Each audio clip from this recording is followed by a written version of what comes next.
Got some cool stuff. Bro, there are a lot of cool things, but before we get started, man, I got another game for you.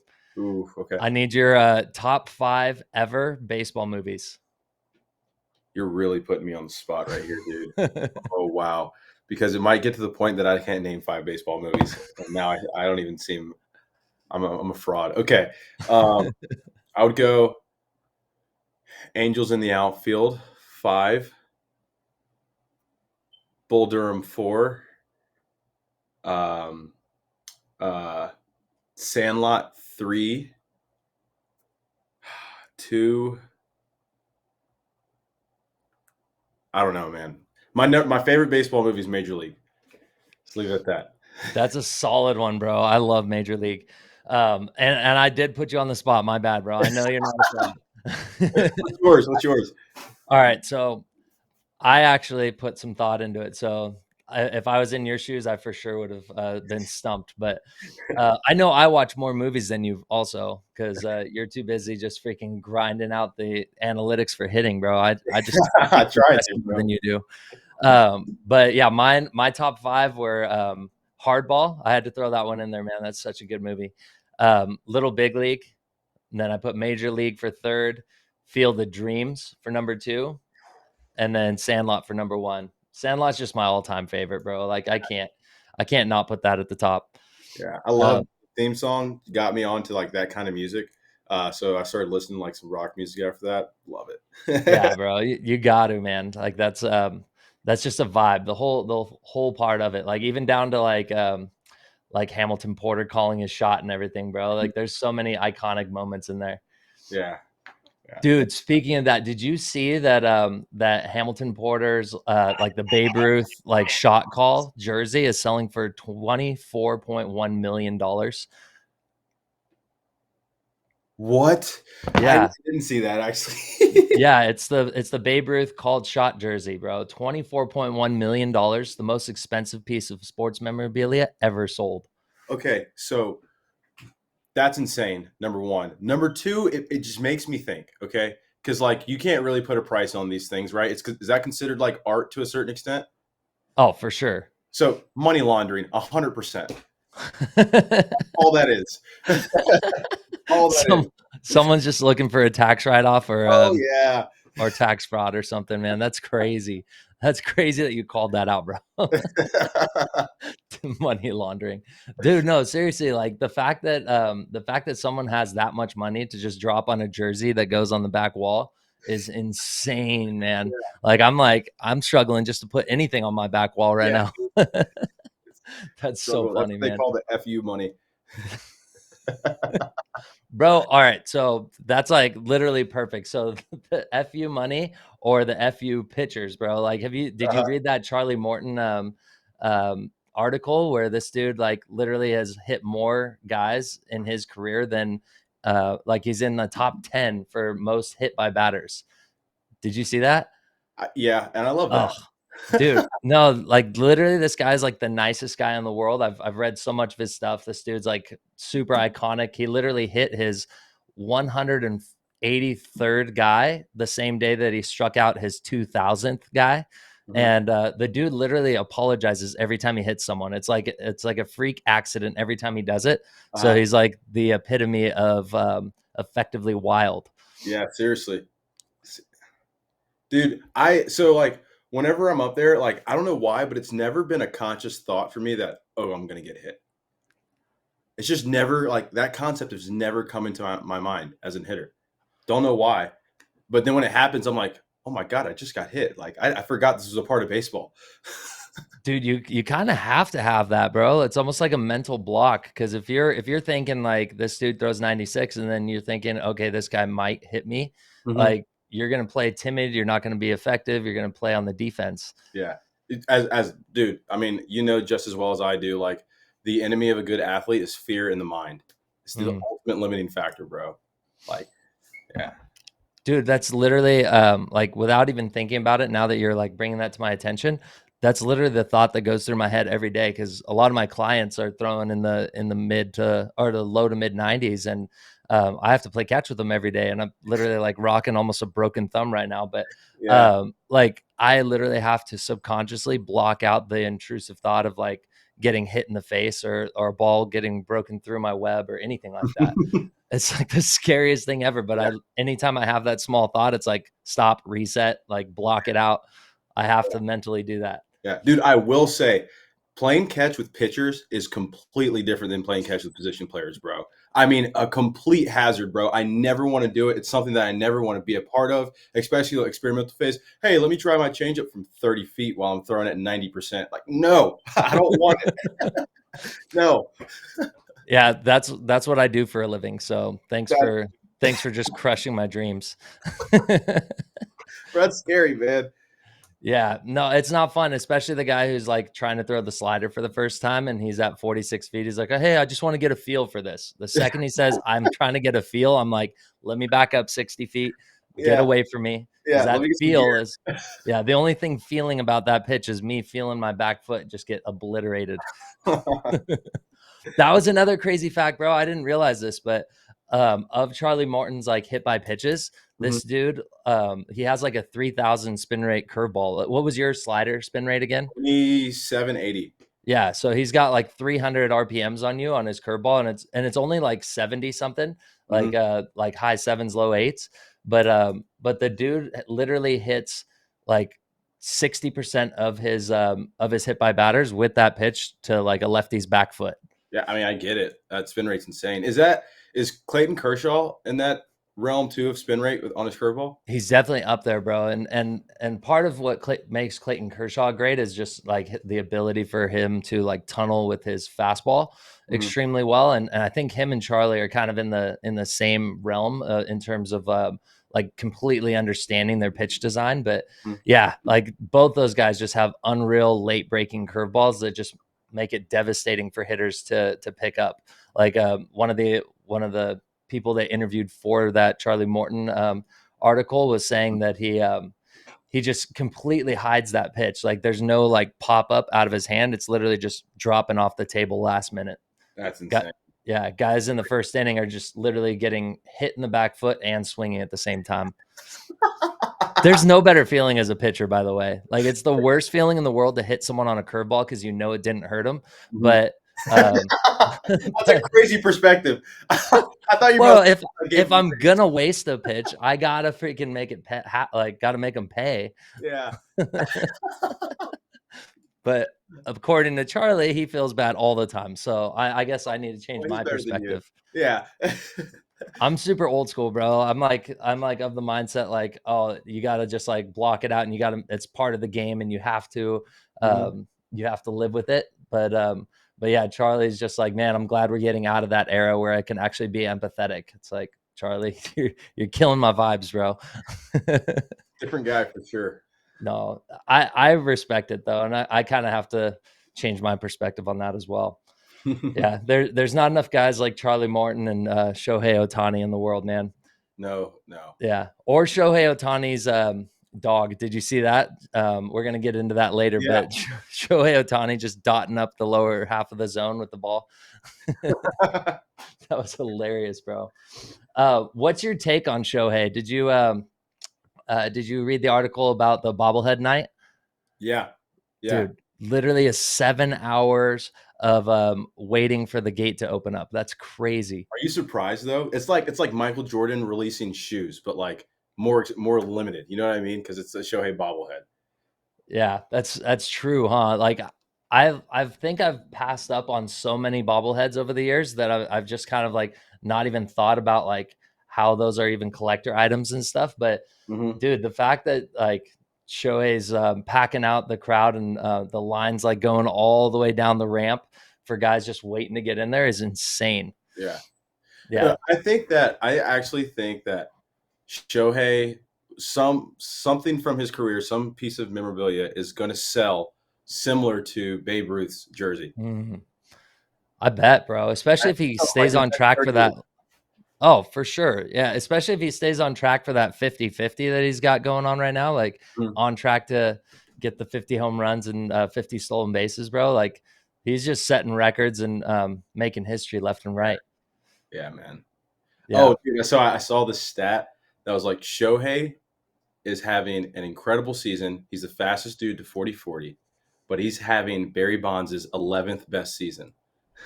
What? That's insane. Dude, that is just a whole nother era of baseball right there, man. 'Cause, like, it's only at Barry Bonds' 11th best. So, what do you think that is then? Do you think it's more hype, like because of social media in the modern era, and or do you think it's because of Otani's like dual not citizenship, but he's like capturing two different nationalities? What do you Yeah, think it is? he's an international superstar, and he's a likable guy. Where Barry Bonds wasn't either one of those, especially not the likable guy part. So he's got that going for him. And then on top of that, like he just like every time he like breathes, he breaks a record. Just because he's doing something nobody's ever done. So you always see him breaking this record, then you see him get this huge page. It's like it's everything about him. It's the perfect storm of things for him.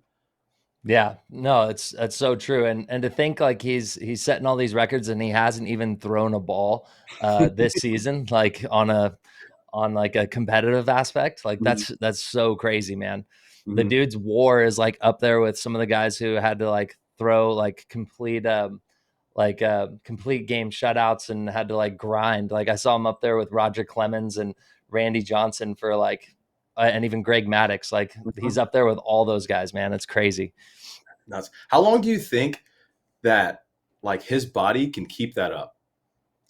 Well, I was thinking about this today, and I don't want to like kind of get presumptuous, but with how good his bat is, it's going to be interesting to see if they let him keep pitching because like that just will it decrease his shelf life if he's maintaining that two-way status. What are your takes on that? Dude, I think it does, and I think it's kind of proven itself with some of the injuries, right? Um, but I don't know, man. They might have him have like a different role if they want him to continue to pitch. Maybe put like a hard cap on him, honestly, because he's still super effective. But then again, you got this rule where the starting pitchers have to go, or they're thinking about going longer, which wouldn't be great for him. Yeah. I don't know, man. Do you think he's more valuable as a pitcher or as a hitter? Well, this year's kind of proven, it's like kind of changed my perspective because I always viewed him as a pitcher first and a hitter second. But because they took away his barrel, it's kind of like taking away one of your senses, or because they took away his role on the mound, it kind of like improved his hitting senses, and I think he like really showcased how good he is as a batter. So Mhm. I don't know, man. I really feel like I mean he has an electric 100-mile-an-hour arm, and I feel like there's some things mechanically that he could clean up to make his longevity like increase. But um, yeah, that's tough to say because he's so effective on both aspects. And to be honest, because of his status as an athlete, I think he's gonna end up doing both. I just don't Mhm. know if it'll be beneficial or not. Yeah, yeah. It's pretty electric. Him and the WBC closing. Dude, him as a closer would be awesome. Yeah. Dude, that might be the play. I don't know though. Like we'll definitely see what happens because I think he likes the status of being a starter. Mhm. Dude, maybe he would have been able to help out the Pirates not blow a 7-run lead in the 7th inning. That was pretty bad. Most Hey, most that's fun to watch, bro. Like some, I would say it's like things like that. It's like that's why I watch baseball because anything could happen at any given point, man. It's so true. But that hasn't happened once in 1,192 games, bro. Like literally, like that has not happened where they have a 7-run lead in the 7th inning and and then they end up coming back and losing that game. That's crazy. If I'm Paul Skeens, I'm pissed about that. Yeah, dude. Mm. um I think though, like most Pirates pitchers, historically at least, end up leaving the Pirates to go to the Dodgers or the Yankees or anything like that. I don't think Garrett Otani's Cole. heading over there anytime soon. Yeah, Garrett Cole, Talion, or I always say his last name wrong. What was his last name? James. Trying, I know who you're talking about. I don't got it though. Okay, yeah, you're right because a lot of their like big time pitchers always leave. Yep. Yeah, they're kind of they're the farm system for those guys with big deep pockets. Yeah. Yeah, that's how the Padres used to be too, man. Like when I was coming up in the minor league system, like they had a ton of studs in the minor league system, and then they just get sold off to the bigger squads as soon as they're fully developed. Yeah. Yeah. That's see, like I like some teams like that. I like when like put it like this: when one of my boys gets drafted by the Yankees, I'm like every time, like dude, you have the longest, hardest path to the major leagues there is, right? But Mhm. if one of my boys gets popped by like the Oakland A's or something, I'm like, let's go. 2 or 3 Yes. years you're there, baby. You know, like, you got a shot. That's so true, man. It's crazy. Like you think about the guys with the Yankee status, like if they can endure and if their body lasts, like they'll like get paid really well. But Mhm, bro, it's so hard to stay healthy in this game. Like the hardest part of being in the big leagues isn't getting there, it's staying there. And there's always the next guy that's younger than you. There's always that ankle injury that happens that sets you back, and then someone else's replaces you and you just never get back. But mhm, yeah, man, that's so true. Like if you can get that cup of coffee, it just improves like your status. It's great on the resume, but just mhm. freaking getting to play big league ball, man, Yeah. that's that dream that we all hope for. Yeah, dude. All Last thing right. that I'll ramble about. Yeah, So go for it. if you put everybody who's ever played in the major leagues in any given stadium, it will not fill it up. With every player that's ever played in the major leagues, it wouldn't even fill up a stadium. Dude, I never even thought of that. That's crazy, bro. Yeah. Dude, Hard where to did you compare. find that stat? It was maybe Twitter. Okay. Yeah, I think it was Twitter. That's insane. I'm literally like stumped by that. I'm thinking about that. I'm gonna definitely use that for the coaching job that I got right now, bro. Like that's for sure ending up back in the toolbox.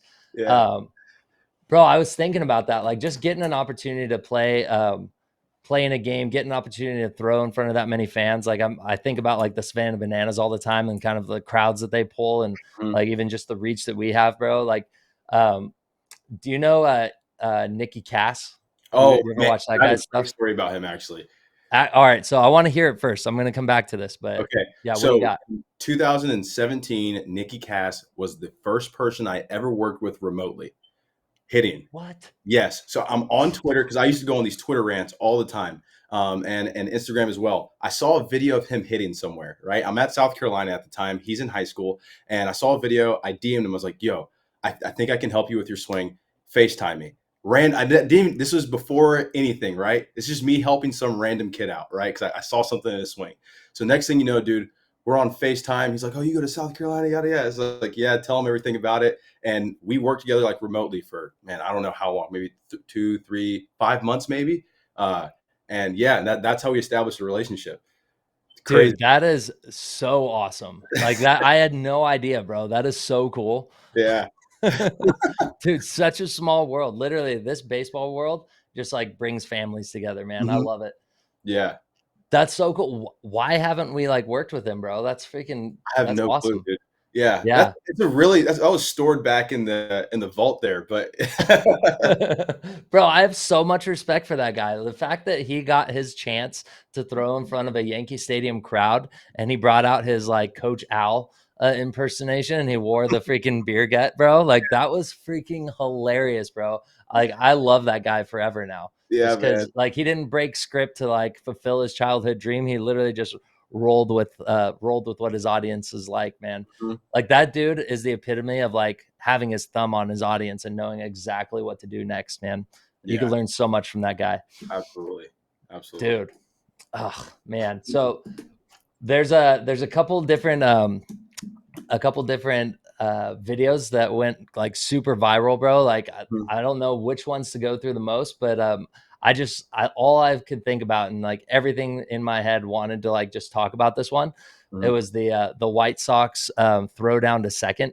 Did you happen to see that Oh, dude I get actually lit haven't up? seen that one yet. Oh my gosh. All right. So it's the most hilarious thing. I kind of have a backstory to go with it, but literally, so guy covering second on a throwdown. He puts his glove up, catcher calls down to throw down to second, and then for some random reason, mid throw, he just like forgets that the guy's throwing down to second, looks down, like tries to wipe off dirt off of the second base, and just gets lit up right in the nose, bro. It was the most hilarious thing I've ever seen. Controller stopped working halfway through. Yeah, something, bro. Like the brain stopped braining, bro. Like that was the funniest thing I've ever seen, man. The only time I've ever seen anything that came close to that was the pitcher like forgetting to duck. That happened in Oh yeah. one of my minor league games. Mhm. And it literally took him out for the season, and then he got released in the off season. So that was literally the last ball that he actually saw competitively was a throw down to second, and he just got kind of dome pieced. It wasn't even a hard throw. That catcher didn't have a great arm, but still, man. Still, yeah, like 60, 50 plus miles an hour straight to the dome. That's not, Bro, a full on like throw in front of 50,000 fans straight to the nose, though. That's got to basically be the epitome of the White Sox season this year, man. Yeah. What's worse, that or Tim Anderson last year? Or Oh was it my last year gosh, before last? dude, give the backstory on that one. Okay, so Tim Anderson and Jose Ramirez get into the fight at second base. Which one's worse? Which Yeah, one's more embarrassing? I definitely would go with the throw down to second because that thing went mega viral. But bro, Tim Anderson getting dominated was definitely hilarious too. Man, it was a funny fight, man.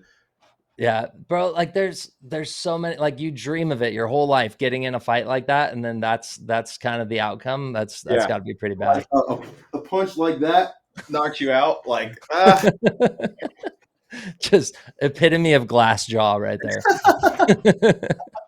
My grandpa and my great grandpa would not be proud of that. They would no, probably disown them if they were family members. yeah. I was always told that if I lose in a fight, I'm going to get beat up twice. Yeah. No, that's who was it? Thinking about that Charlie Morton talk, like there's there's a pitcher. It wasn't like a 1-to-1 ratio in his brain. It was a 2-to-1 ratio. So if you knock one of my guys down, I'm gonna knock two of your guys down. Like that mindset right there, bro. It's so old school, and I'm about every minute of it. That's some old school Goose Gossage hardball right there, dude. Just take Oh, it out. 100%. And that's kind of the era I grew up in, and that was my dad and my grandpa, and Mhm, we always lived like that. My brothers and I would fight all the time. But mhm. but yeah, man, like that's just baseball from back in the day. Now it's kind of like getting soft, but probably in a better direction. Yeah, I would say decreasing injuries is a good thing. I would say decrease injuries. One of my favorite, most fond baseball memories ever is hopping on YouTube and typed in baseball fights. I saw this fight where the guy was hitting. He kicks the catcher first, and then he runs out of the pitcher. I mean, genius. That 200 IQ level move. We'll never see that again today. Oh yeah, every catcher is just prepping for that now. They're like bracing in as soon as they see a wild pitch. They're just like leaning into that potential kick. Oh man, could you imagine if that didn't go his way? Like how dumb he would have looked. Yeah. That was such a freaking karate move, bro. Like Kung Fu Panda status. Just kick and sprint. Do you think he had that Oh, planned out? Like he's like, all right, this is what I'm going to do, I or was think it spur of the those moment? fight or flight things, man. I think Yeah. he just because I know he was like, if I remember right, he like had trained in martial arts, so like he literally like it probably just instinctively like was a kick and run. Uh huh. Good stuff, man. Dude. Yeah, that's up there with like the Mo Vaughn like running across the infield and just completely like spearheading that guy. Yeah. Oban was a fridge coming across the field, dude. Bro, could you imagine like no pads, but linebacker just freaking tackling you? Oh Bro, man. I could No. literally talk about this kind of stuff all day, man. These guys are like that. Literally, just gets me fired up. That's probably what I'm looking forward to the most. Getting into coaching now is Yeah, the potential of getting in a fight. bro. You have to let me know when you get your first injection. Okay. Oh, okay. That's gonna be tough because I'm like a different person now, but something might happen. I might like trigger flashback Bob and go into OG game mode Yeah. and get like savage again. Yeah. Hey, you never know the situation. It might call for it, man. That's true. So the conference I'm going to be coaching in, and this is unofficial, so I'm not going to say which team it is yet. But the conference I'm coaching in, I actually am an instructor for 5 of the opposing teams in that conference. So I already told them if there's a fight, I'm singling them out and just going hands because all of those guys are 18 now, and I've been working with them for like a decade. So I have a whole bunch of bent up anger against Yeah. how difficult they made my life over the last 10 years. So it might happen. Oh man, dude, you get to fight your clients. You get to take out all your anger finally. Let's not clip that until after I officially get the job. Then we'll clip it. Oh my gosh, bro. I was thinking about it too. Like, I don't know how I'm gonna respond as a coach. Like, if we have a Florida in the World Series or Little League World Series, like the walk-off bunt thing happen, I might just like fight my own pitchers. Like if we have pitchers throwing to first base and the second baseman not covering, or if we mess up bunt coverage or anything, it might not Yeah. happen. Well, dude, that is something that's more prevalent today because it's such a showcase culture. The baseball IQ is not the same. It's true, man. Like I feel so bad for that second baseman. The not covering first because he got lit up all over social media. But yeah, it's a whole different culture, man. Baseball IQ is just is way different. Mm-hmm. Yeah. What if you were the coach of that team, man? What would you have said to that second baseman? You know, got to realize that it's still a game, and he can't like hang on to that for the rest of his career. I would just say, hey, like you know what happened, go back, learn from it, and wipe it. So Yep. that's what it's got to be, because like he can't hang on to that for the rest of his career, because then that's when the fear starts to creep into his brain, and then there's a lack of confidence in his ability. Then it can domino into so much more. You just gotta stop it right there. Like it's in the past, you can't do anything about it. Learn from it, move on. Best baseball players have a short-term memory. They're able to move on from things like that after they learn from them. Yep. That's 100% it, man. We were talking about that in our intro meeting. There's this author, his name is H.A. Dorfman, and he wrote the mental ABCs of pitching. So Mm-hmm. I think he had the mental ABCs of hitting also, but the one I'm reading is mental ABCs of pitching, and his like key phrase that he likes to coin is just focus on the next pitch. Focus on the next pitch. Like you can't let the fear and anxiety of past circumstances dictate and determine your approach. So if your approach changes due to circumstance, that means that you're not mentally locked in. So yeah, he's all about like having a good approach, making sure you keep it accountable at all times, and just focusing on the next pitch. Yeah. Yeah. That's literally exactly what I would tell that second baseman. And as the pitcher who had to like watch that happen, like it's so important for that guy to not like diminish his character or his attitude Mm-hmm. towards the team, because that's just we live in an era of like um, I forget the phrase, but it's basically we're entitled. It's like the entitlement culture. So like it's almost like that pitcher might have the mindset of like, oh, I was entitled to get that out. I made an effective pitch right there, or you should have been covering. Now you made me look dumb. Like that's Mm-hmm. all entitlement, bro. You got to kind of stick to the process. Have these not like the expectation mindset, but be more focused on the process and making sure that daily process is picking your teammates up, but also like doing all the things you need to do to get better. Absolutely. I think that like you just gotta, any factor that's within your control, you must control it, and don't be concerned with anything outside of that, because you can't do anything about that. You're setting yourself up for like disappointment. So like control what you can control, fully lock in on that, and that's actually going to make you better for the rest of your team, right? Yep. And the rest of your career too. Like you're not going to last a long time in this game if you have the reputation of being an eye guy. Mm-hmm. Yeah. Yeah. It's crazy how small baseball is. Like you're literally boys with Nicky Cass.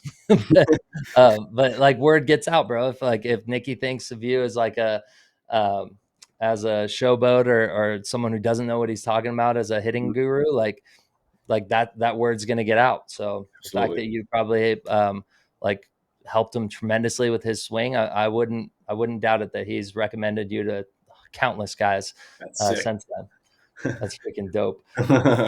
Yeah. So that was kind of all I have, man. Like there's a couple other videos in here, but I think the people want to hear from you and your career more than they want to learn about Travis Janowski's throw from the outfield or catch in the outfield.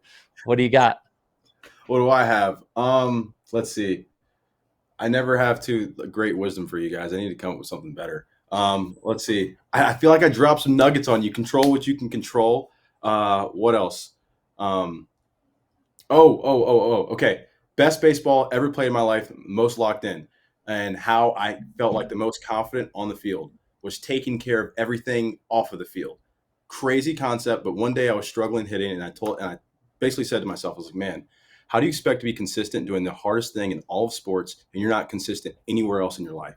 And it's like, okay, so I'm going to start taking care of everything else in my life and be consistent about it. Dude, when I got onto the baseball field, I had such a clear mind, and I feel like I could just focus on the task at hand. And for the first time, baseball actually slowed down for me when I was doing that. So then I realized, I was like, okay, like those people who say the way you do anything is the way you do everything, like that is actually true. So if I make up my bed in the morning, I might be better on the baseball field. I was like, if that's the deal, I'll do everything that I need to off the field so I can come in with a clear mind. But that's my tidbit of advice. I love that, man. Yeah, that's literally motivating me, man. I'm about to go carry the boats now. I got to go make my bed. I'll talk to you guys later. Who's going to carry the boats and the logs? Love it, man. Well, hey, I think that's all we got for today. Another great episode. Make sure you guys save the end of this one because Ian's going to be needing to be on your ringtone with that last quote. But let's we'll catch you guys next week. Later. Later.